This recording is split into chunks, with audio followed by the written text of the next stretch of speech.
Hello everybody and welcome back once again. We are going on to our fifth lesson of our special object. And it's a very exciting lesson because today we are going to be pulling together aspects from all the other experiences and lessons that we've been through with this object. So we're looking at shape, what shape is the object and how we're going to position it on the paper. We are looking at our line drawing. So line is going to come into it to some degree. We are looking at texture and we are looking at tone. Okay, and all of these things are going to come together in color. So this is the last kind of separate art piece that we're going to be doing before we start creating a collage of all of them put together.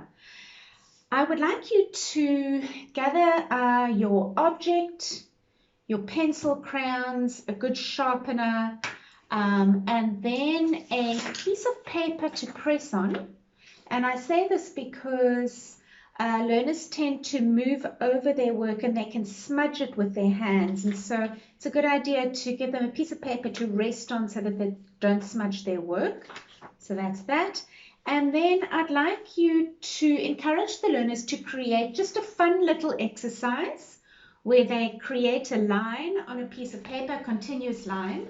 And this they're going to use to test different colors, to test different textures, and basically it's a test paper that they're going to have at their side to kind of try things out before they actually move on to their color work.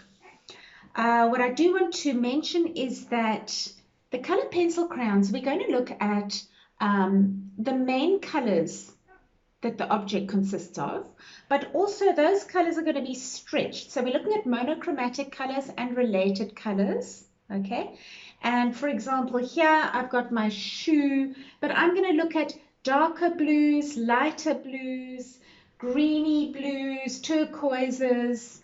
I'm going to try and pull the blues as much as possible. I might, haven't thought about it, even bring in a little bit of purple for the darker areas. So that's how we can relate these kind of cool blues moving into purples or blues moving into greens.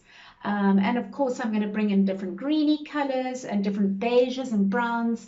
So if the learners have got a lot of choice, then they must bring in like 3 greens, 3 blues, 3 different browns, black, gray.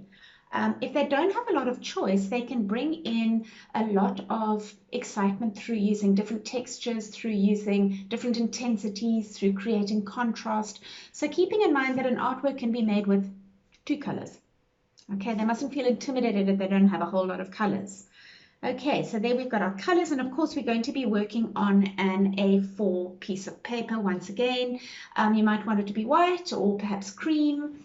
I'm going to use a white piece of paper, and then I'm actually going to paint a color around the object, as when I do my collage I'm going to want to have different colored backgrounds. Yeah, that's it. So gather those things together and we are going to start with some exciting colorful textures, tones, contrasts. See you in a moment.